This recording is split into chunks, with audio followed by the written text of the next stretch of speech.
Hello, everyone, and welcome to this webinar using technology to accelerate safe museum reopening. This webinar is sponsored by the Electrosonic Group and together in collaboration with Teleportivity. I'm Maurizio Capuzzo, CMO here at Electrosonic Group, and I will be your host for today. So first of all, I want to welcome all the museum operator and visitor centers who are with us today. And at Electrosonic, as an experiential technology advisor, we really love and think that our vision, that is to push technology and the boundaries of technology to unleash the power of human experience, is very relevant with the current moment that we are living. In fact, in particularly, this community of museum operators and visitor center has been challenged with economic growing impact by the pandemic. And what is happening in the world definitely is impacting the way we work, we live, and we play. So in welcoming all of you in today's webinar, we really appreciate the resilience of this community, because we've been witnessing exactly this characteristic that makes any organization successful. And in particular, this community during these difficult times has shown great level of resilience. And today with me, we have three great speakers that hopefully will share with you some of the ideas, thoughts, opportunities that can help all of us to live with creativity and with new ways of managing this crisis, and reimagine as well what the next new normal will look like. So with no further ado, let me go through the agenda of today. So we'll have three great speakers today. First of all, we have with us Yiannis Cabolis, who is a director at Electrosonic for Engineering Excellence. Good morning, Maurizio. Thank you for having me. It's great to have you, Yiannis, and I'm sure you will have great content, particularly in sharing how the guest journey is going to be changing, what the opportunities are, and ideas on how to leverage technology in that area. And then we have with us also Adam Gottlieb, founder and CEO of Teleportivity. Hi, Adam. Hi there, everybody. Hi, Maurizio. Great to be with you today. And thank you, Adam. So first of all, it's very late or early because it's 1 a.m. in the morning in Australia. So thank you for being with us. And today is also a very special day because it's also your birthday. So from all of us, happy birthday and thank you for being with us. Thank you so much. And it's a pleasure to celebrate it with you and with the audience today. And last but not least, we have Todd Miller, Director for Services at Electrosonic. Hi, Todd. How are you doing today? Good morning, Maurizio. I'm doing very well, thank you, and appreciate you having me on this morning. Fantastic. And you know, Todd will share some of the approaches and ideas and hopefully some tangible help to accelerate this reopen. So as a reminder, you know, the webinar will last 40-45 minutes if we are good and stay on time. And we'll have the opportunity for Q&A in a session at the end. So in the chat, feel free to leave your comments, recommendations, suggestions, and your questions. So feel free to do so. At the end of the webinar, we'll try to answer all your questions. So with no further ado, Yiannis, let's guide us into the journey of the guest experience. Thank you, Maurizio. The pandemic, as you said, has had many effects in the museum ecosystem globally, and that's of course part of the ecosystem that Electrosonic has been part of.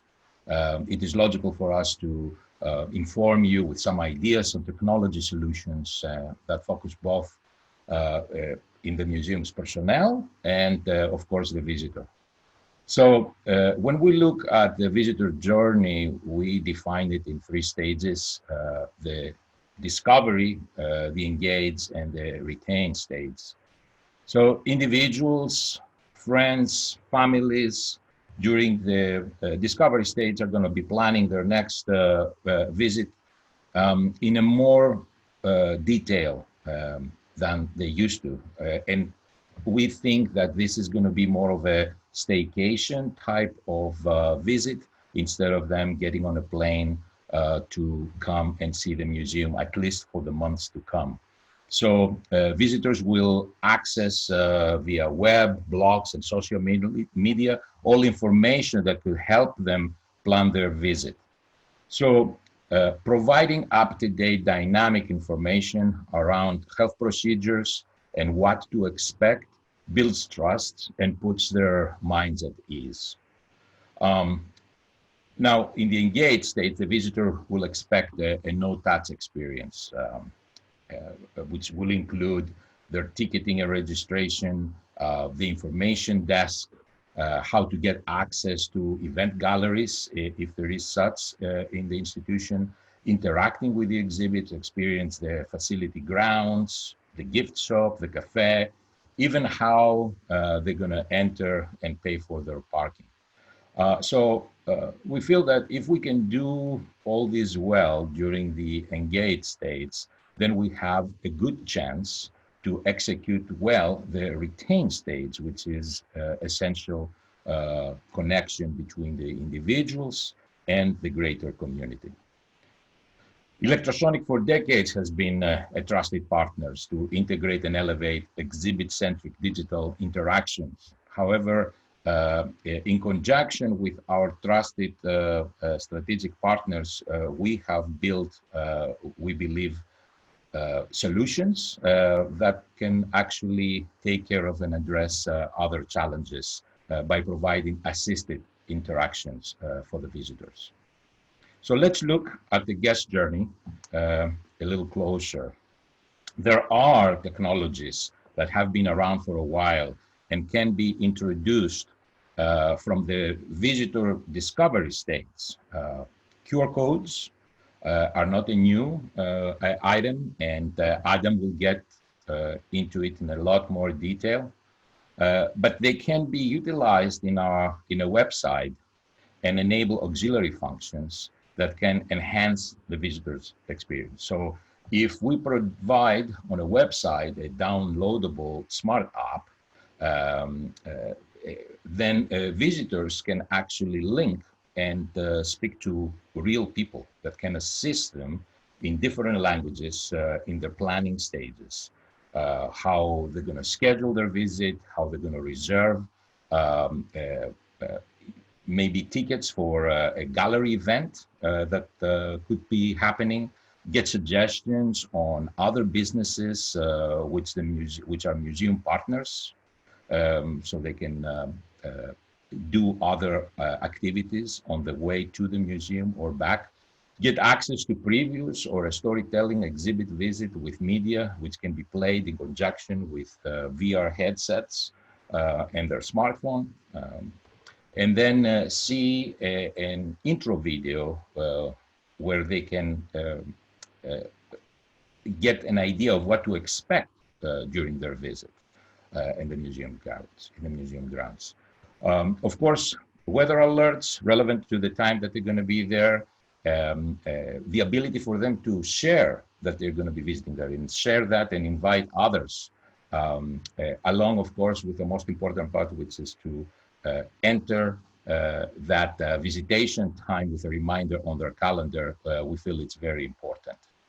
So we move into the engaged stage, and there is a lot more that can be done there, from ultrasonic proximity sensors that can activate doors, to cameras that sense face presence, to link the remote help desk.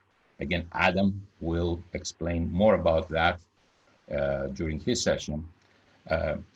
Also activate branded PPE products or the hand sanitizer dispenser, even use cognitive AI for speech commands. So all this in a mindful way, centric around the health concerns that both the staff and the visitors have, will elevate the experience in our opinion. And again, if we go back to that smart app that I mentioned, we can utilize it as well for the guests to collect assets about subject matters that they're more interested in.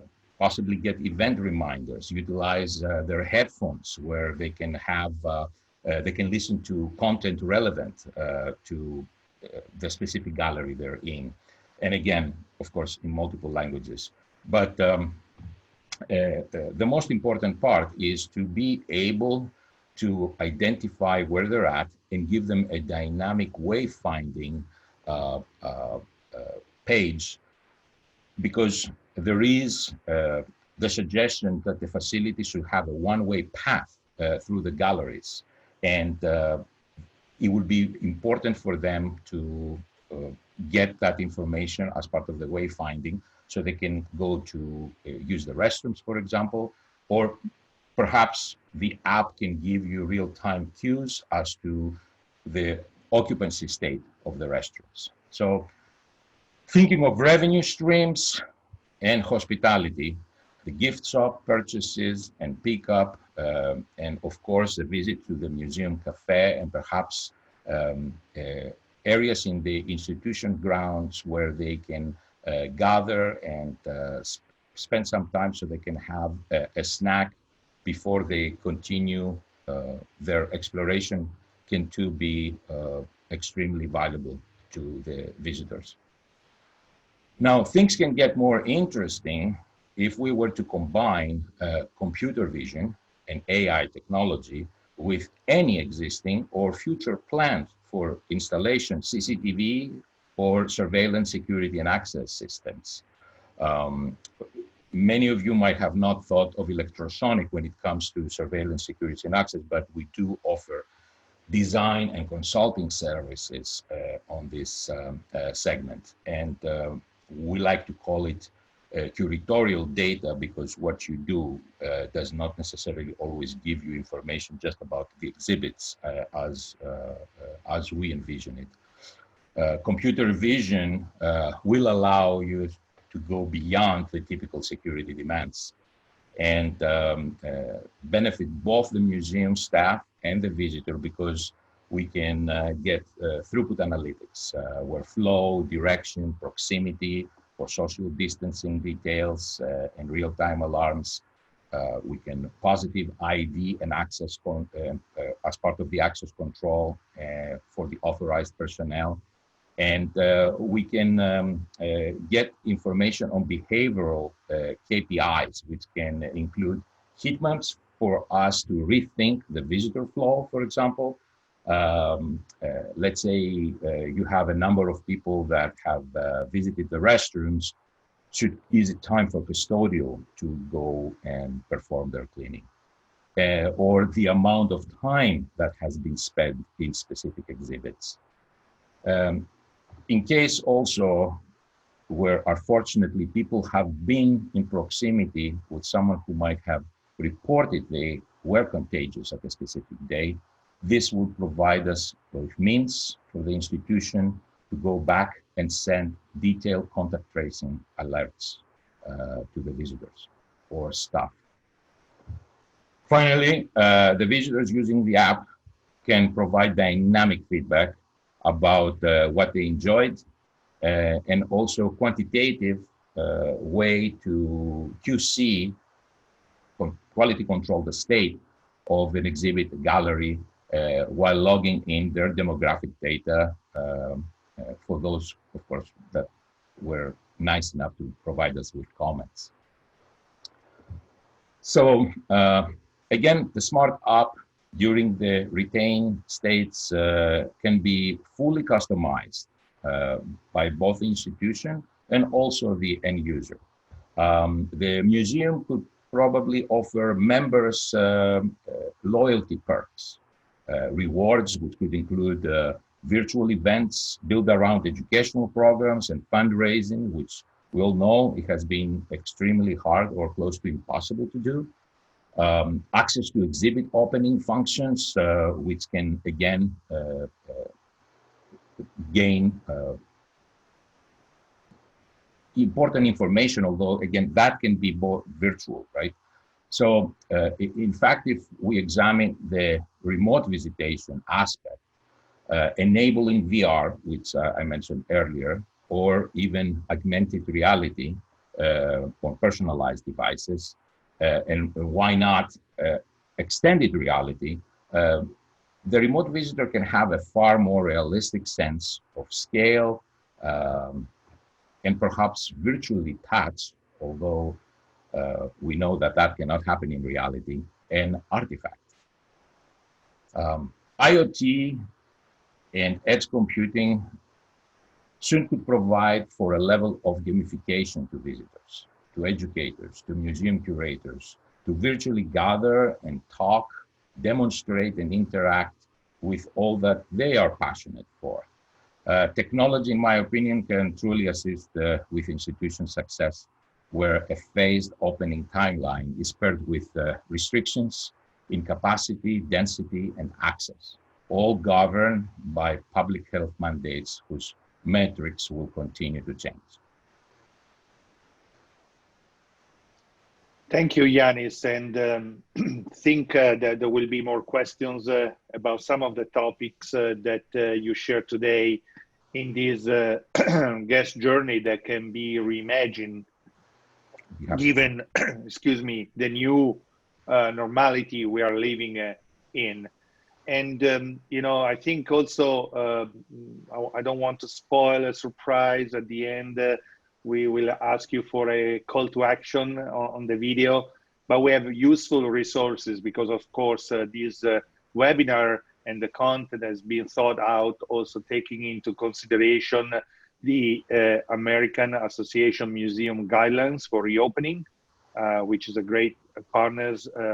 We belong to that association as well. And of course, the CDC and the public health and different government regulation and so forth. But now let's see in the next session with Adam a little bit more about some examples and the use case application on how this guest experience can be secure with peace of mind, as well as taking into consideration all these business continuity elements. Adam. Thank you very much, Maurizio, and great presentation there, Yiannis. And really leading on from that, what I want to discuss with you today, firstly, is how privileged we are from Teleportivity to be partnered with Electrosonic, just such a fantastic organization. And what today is all about is how do you make sure that you can continue that human experience? You know, something that's just so essential to any location like a museum is the ability for you to be able to deploy your staff. And as Yiannis and Maurizio have mentioned, due to the global situation that we're all faced with, we all need to figure out ways of how we can still safely deploy those volunteers, safely make sure that patrons, visitors feel safe and comfortable, and really make sure that you can still provide those world-class customer experiences across your locations, utilizing the very best of different technologies. And today I want to talk to you about how our partnership with Electrosonic can help you do that. We're all very much used to video collaboration now over the last couple of months. We're using different collaboration technologies, and we know how much that's helped us maintain the way that we do things. And Teleportivity is really an extension of that really focuses on deployment. So rather than collaboration, we focus on how do you deploy your staff across physical sites in a way that's very unique and cutting edge and world first. And as we move forward, there are really two technologies that we're going to be discussing today. The first one that you see is a technology that we call the welcome space. Now, the welcome space are fixed screens that you install across your locations to be able to meet, to greet, to guide as if you were physically there. And there are some very unique technologies that are built in here to make this very much more than just a transaction where traditionally you would walk up to the screen and you would tap it to try and receive some form of video assistance. Now we've enabled a touchless experience where you can walk up to the screen. The screen will actually detect facial movement. So it will detect that a face is there. And as you see on the left-hand side, it will pop up with a voice-activated keyword, which you would then say. And as we move forward, what we'll see here is really the workflow of how that works. So moving forward here, you'll see that on the left-hand side of screen, we have a visitor or a patron walks up to the screen. Immediately, that face is being read by the camera.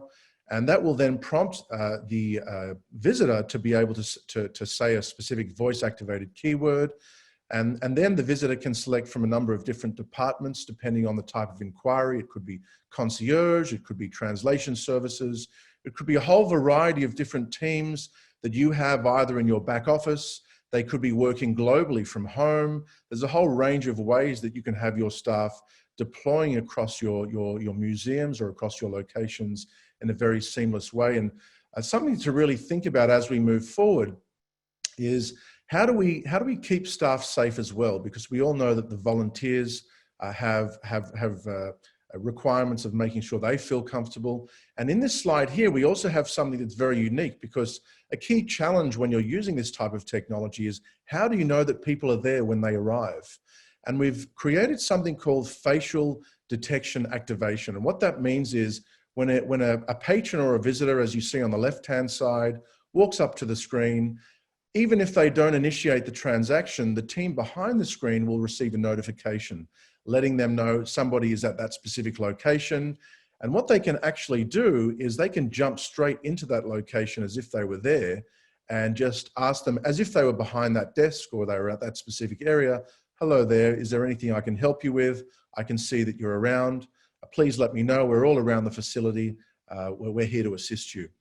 And moving forward, if we kind of look at this in context, you can see here that on the right-hand side of screen, you see screens can be positioned onto walls. They can be positioned onto desks.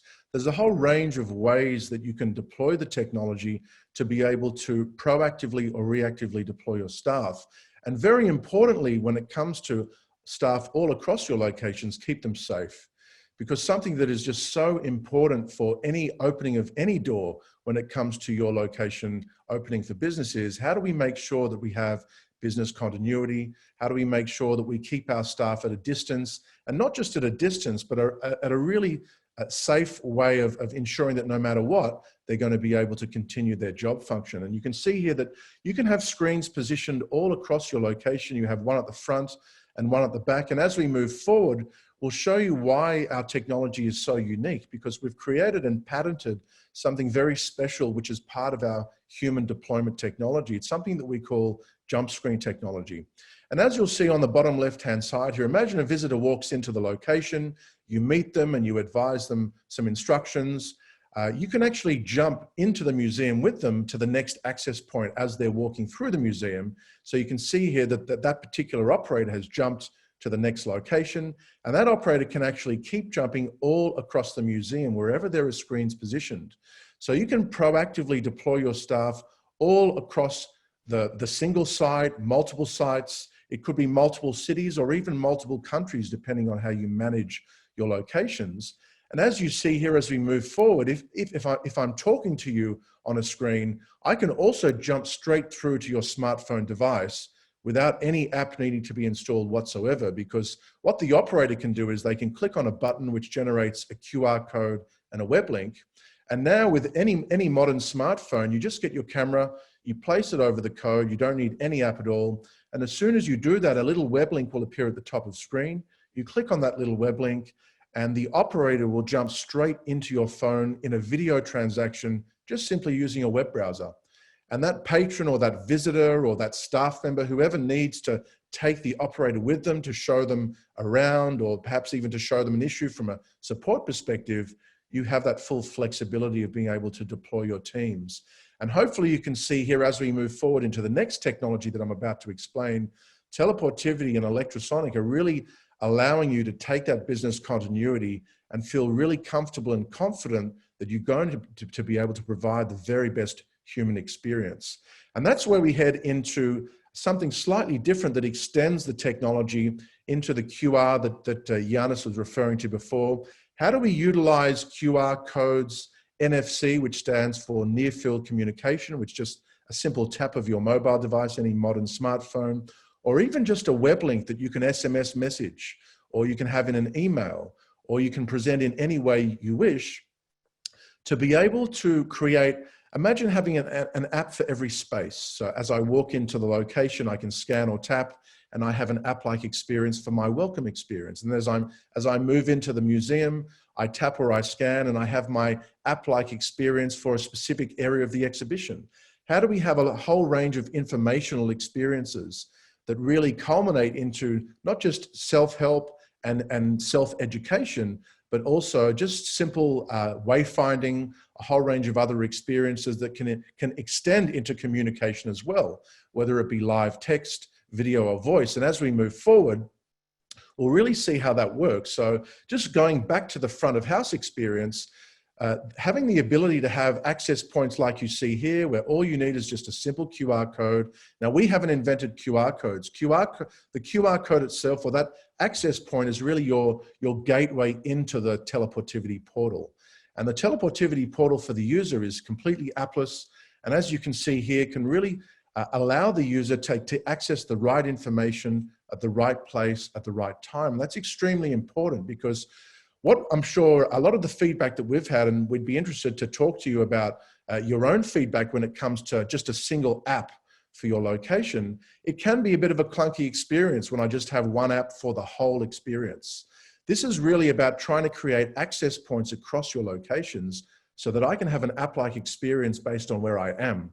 So you're going to give me exactly the experience I want to experience immediately through my phone, just being able to access those access points. And to show you how that works as we move forward, what you'll see here is just an example of that experience. So imagine if we have this specific access point in an area of your museum. I just get my smartphone, I scan or I tap, or I may have received an SMS link on my device. And as soon as I do that, you'll see on the phone here that I may be immediately welcomed with something like a navigation panel that you see here. So everybody, just to reiterate, there's absolutely no app that's required here. This is all through the web browser. And I now have a whole range of options based on selecting those navigation buttons. It could be a podcast that I listen to. It could be a live text chat that I'm having with the operating team about ordering beverages. It could be a video or a voice queuing system here that I'm part of as I engage with video or voice support. I can access a whole range of different groups of assistants. It could be a virtual tour guide. It could be translation services. There's a whole range of ways, including forms that you can fill in, PDF documents, a whole range of different maps and wayfinding tools. And the great thing is, guys, that a lot of these existing tools that you have can be embedded into the teleportivity experience. So all of the existing technologies can be nicely kind of moved into a mobile experience.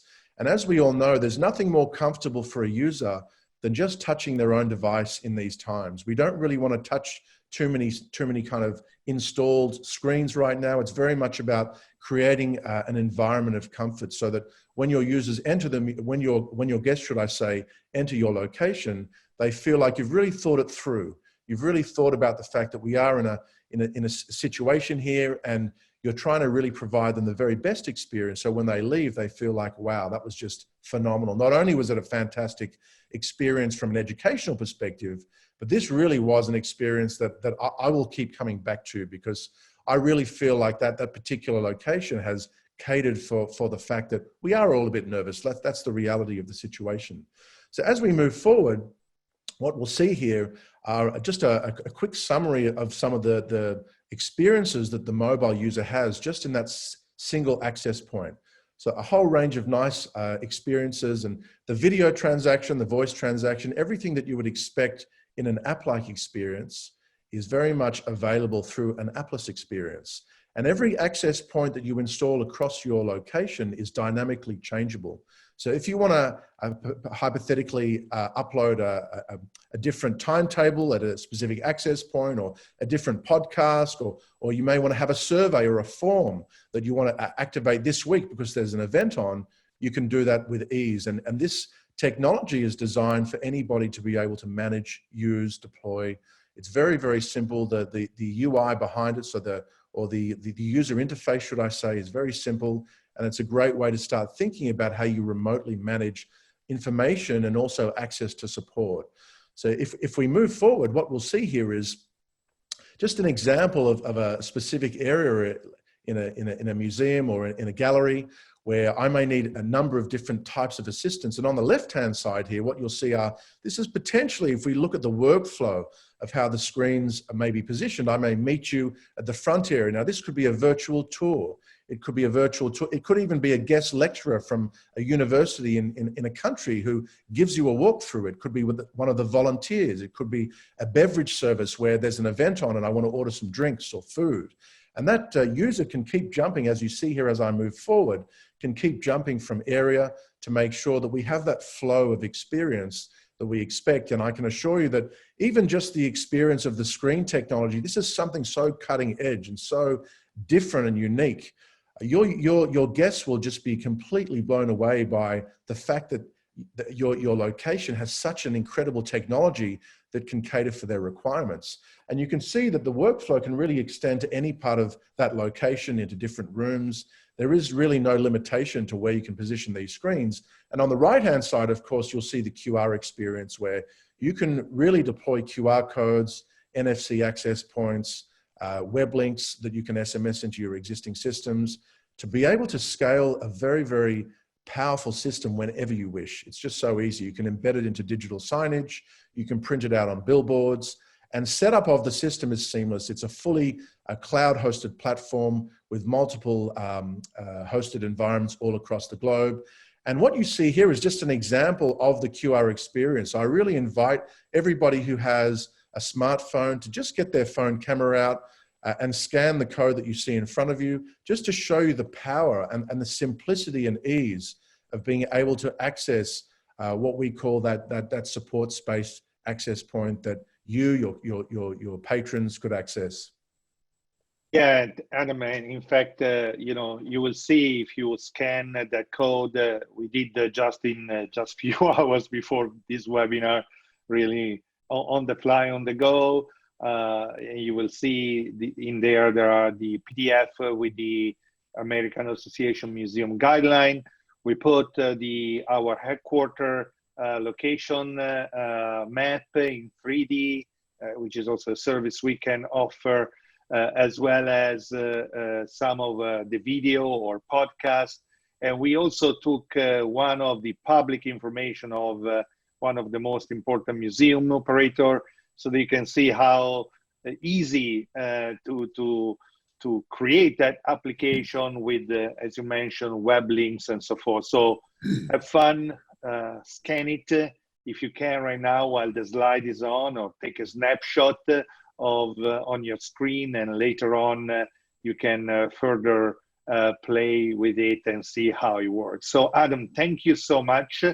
Great content. I hope, I'm sure actually that for the audience and for all the museum operators and visitor center, this gives new ideas really to exploit and sustain the growth that is required, and the innovation that is required to enable that human experience, right? Because it's giving continuity to that, although there are clear limitations due to the pandemic situation we live on. So now let me bridge to and have Todd maybe guide us through some of the managed services offered that we want to offer to our museum operators and visitor center operators as part of this value-based content webinar. Todd. Thank you, Maurizio. Appreciate it. Thank you very much. Adam, great presentation. I think everyone can see the power of the technology and how that's going to help with the reopening process. So as we sat down to discuss creating packages to help our customers reopen the museums in a smooth and seamless way, we did it in kind of a two-prong approach. The first thing we did was we talked to our customers and we asked them, what challenges are you facing and what hurdles do we have to overcome to help you reopen in this new world of COVID-19? And then we also looked at, as Maurizio mentioned earlier, the reopening guidelines provided by the AAM. And by doing that, I think we came up with 3 really good packages, that managed service packages that we can offer to museums throughout the world to help guide them through this reopening process. The 3 offerings that we came up with consist of what we call Terminus Lite, which is the smallest package, and that is $1,300 a month, and Terminus Plus, $2,500 a month, and Terminus Pro, which is $3,600 a month. So all of these start out, and all the offerings will have a pre-opening technology assessment. And so what does that mean? So the pre-opening technology assessment will be, we'll sit down and look at the current state of your equipment, because we understand that it's probably been in a dormant state for the last few months because of the forced closings that we've had because of COVID-19. So we'll look at that and do an evaluation and make sure that's going to be all up and running and ready to go for the reopening. We'll also use the time as a consulting phase to sit down with you and help you really understand what it's going to look and map out the new guest experience in the portion of the museum that may be open and portions that may not. So as we just saw from Adam's demonstration, each package will have a number of screen endpoints and QR codes to be used, wayfinding, and for document repository throughout the guest experience. Each package also includes, and this is a really important point, the hands-free voice command software feature to eliminate your employees and, most importantly, the guest having to touch multiple screens. I know right now in this new world, I'm certainly not comfortable with going up and touching a screen that 300 other people that I don't know just touched before me. And the reality of trying to clean those screens between each guest is really impossible.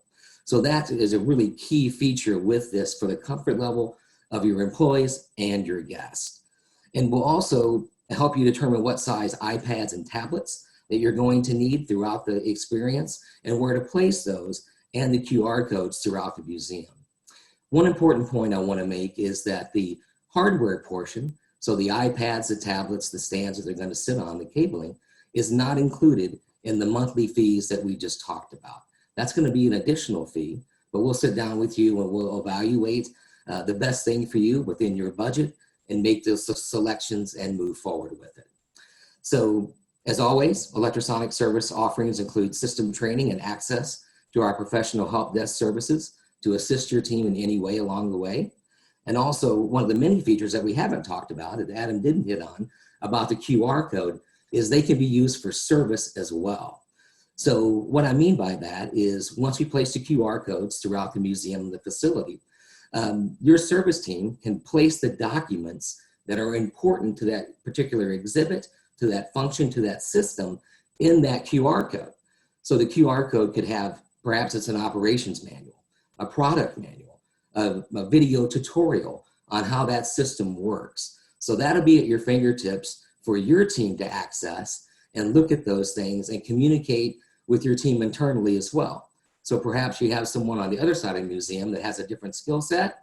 By taking your smartphone, scanning on that QR code, accessing those documents, I can link to that other employee and they can guide me through that process as well. And the other feature will be that you'll have a link to the Electrosonic help desk in that same QR code. So if you get stuck and you don't have the right skill set, have some questions, we'll be able to help you that as well by simply accessing that link and connecting with us. So if you really want the Ferrari of the service contracts and the packages that we're talking about, what we really offer, and we can happy to sit down and go through it with you, is our affinity service packages. And that really consists of on-site So if you wanted to have an on-site employee that's really from Electrosonic that reports into your facility every day and takes the commands from your AV team, that's something that we can provide. We would also be just break fix, our preventative maintenance services. So that's where we would come in and actually execute the preventative maintenance and break fix and any issues that you have, and obviously coordinating with our service teams along the way while doing that. So we've honestly found that when you combine these packages together with Affinity, it really helps with the system uptime and really with the ROI for the museum of what you're trying to accomplish, which is that great guest experience, and in the new world, in a comfortable, safe environment. So in closing, what we really want to say is that we're here for you. We understand your pain points and the challenges that you're facing today. We're facing all of them as well in our own offices and everywhere throughout the world, in museums, public spaces. So we understand what that is, and we're going to be here with you through that process and help guide you through that so you can get guests back through your door, experiencing the museum, and have them come back and have a positive experience with their family and tell everyone, you know what, I went to the museum today, I felt safe, it was a great experience, and they had taken the precautions to make sure that everyone was safe and healthy through that entire experience. So with that, Maurizio, I'll turn it over back to you. Thank you, Todd. Yeah, thank you, Todd. Great content as well. Actually, great content from all the three presenters. So a big thank you. And I see a few questions that are popping up in our Q&A. Just as a reminder, we will put in the chat a link with a survey. So the marketing team will post a link with the Question Pro survey. Please feel free to give us your feedback. We want to continue to improve on our end, and your feedback is important. Also to give us feedback on these services offer and so forth. But while you take the time to do that survey, either now or immediately at the end, let me start to direct some questions. So we have a couple of from Anders. I hope I didn't butcher your the right way to pronounce the name. That happens very often to me. So how long has the teleportivity been around, and where are they being used? And this is a question, of course, Adam, is directed to you. And also any concern related to this question with QR code security. Adam? Yeah, thank you. Thanks for the question there, Anders. So we've been around for almost 5 years, building the technology that you see today. And a key part of why we've built such a relevant technology is the continual feedback that we've had from our clients, from our customers over the many years of when we initially had the vision of the technology to really provide movement and to allow you to deploy staff in very different ways. And the great thing is that, as we know, broadband speeds have increased, everything, that the timing for this type of technology is now. And that's also something that we need to think about, the timing of when you want to use these types of technologies. In terms of where it's being used, believe it or not, the very first clients and partners that we had were all in the event space, exhibition organizations, convention centers, museums. We can definitely, together, if we want to jump into a session with some of the team at Electrosonic, we can go through some of those use cases. We're working with telecommunication organizations. There's a whole bunch of different colleges and campuses, universities. There's a whole range of different clients that we work with when it comes to trying to solve different problems. But the reality is that any large space with a lot of people is an event. That's the reality. Any space that has hundreds or thousands of people flowing through it, it's the responsibility of whoever's housing those people to provide a type of experience. And they're all the types of clients that we work with. And in terms of your second question, any concerns with QR code security, when you say concerns, there's absolutely concerns that you need to be aware of. And that's really just with any technology that you deploy. There are a couple of things that we do to ensure security. The first one is the hosting environment that we host with. We host with AWS. We also host with Google or Microsoft upon request, but we host with a very secure a global network of hosting providers. That's number one. Number two, from a QR code security perspective, one thing that we didn't really specify is you can actually lock down the codes if you wish. So let's say you have QR codes and you don't necessarily want the public to access those codes, or you only want certain people to be able to access those codes. You can lock them down with a PIN number. And if the user enters the PIN number more than 3 times and they get it wrong, just as with any application, they're locked out. And the other thing is we're about to launch a dynamic code. And what that means is it's a code that you scan once, and then if you scan it again, you wouldn't be able to rescan it. So that it makes sure that the code that you scan is always going to be refreshed, new. You can't take that with you home. It's a code that, from a security perspective, is going to be locked down. Should I answer the next question there as well, Maurizio? Yeah, so actually you can read let me read it for everyone. So it's from Mary Faye. Our iPads, the desired platform, can this be integrated to other hardware, PC computer, bright sign players, and others, etc.? Okay, so from a screen perspective, so from the welcome space, those installed screens, you can use any Apple iPad, any Android tablet as well. There are obviously Android devices that we optimize for. And in about 2 weeks' time, we're launching our Windows and Mac operating platform, which means that you'll be able to deploy teleportivity onto any size digital screen that's running a Windows or a Mac operating system. So from a hardware perspective, we're agnostic. You can use really any type of hardware as long as it complies with the operating systems that you need. And from a digital signage perspective, remember, ultimately, it's the QR code or the web link that you can put into anything. You can copy that code, put it into your existing digital signage. You can have that web link appear in your own communication system so that people can access the experience on their device just by clicking the web link. So there are a whole range of ways that you can integrate this technology, as I mentioned before. And you can also take some of the existing content that you have and the existing layout and the whole infrastructure that you've already created and kind of blend it into the QR technology. So it's a nice way of trying to bring that technology that would traditionally not be tailor-made for today's circumstances and just make it a better experience for your staff and for your visitors. Fantastic. Thank you, Adam. A question for you, Todd. You talked about briefly about the technology assessment. Can you provide add color and some insights on that? Yes, absolutely. Thank you, Maurizio. What we're going to do is essentially we would check out each exhibit and the equipment in each exhibit. So as an example, we would test the content to make sure that the content comes up and is playing correctly. We would test the audio to make sure that the audio is synced correctly with the content. And then, of course, most importantly, check the screen in which the content is displaying on to make sure that it's a full screen and everything is working properly.